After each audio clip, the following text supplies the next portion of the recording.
I wander, lost, yet not in vain.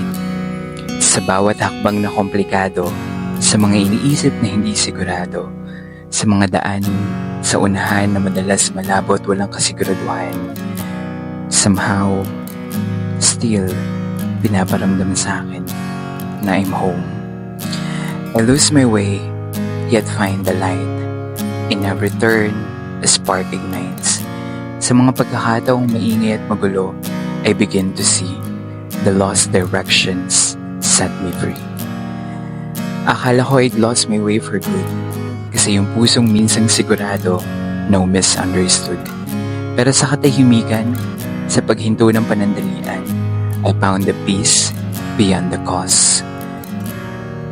Alam kong yung daang tinatahak ko man sa ngayon may twist and wind, but in my heart I know I find that being lost is part of light, where I am wandering toward the light. I walk a path, unsure, unplanned, footsteps shifting in the sand.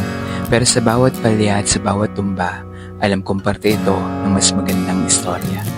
Sa bawat pagkawala at shoot unfolds, na hindi lahat ng kwento ng paglalakbay ay must be told. Perhaps it's true and lost, you see, pero alam kong only lost and the right to be. I'm lost, but in a perfect way. Each wrong turn leads me through the day. Palagi kong hinahanap yung something I can see, yet somehow it's becoming me. The world may blur, the map may fade, pero sa paglalakbay na tinatawag na buhay, I've been made. Na sa bawat pagkawala, I found my pace, the right direction, in the wrong place.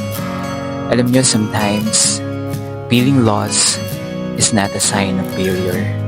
Isa itong reminder sa atin that growth isn't always linear.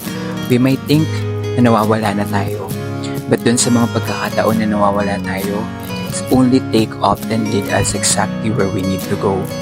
Because being lost in the right direction means trusting the journey, even when it feels uncertain. It's in those moments of confusion that we discover new strength, new perspective, and a deeper sense of purpose. So to you, keep going, kasi alam kong just like me, you're lost in the right direction.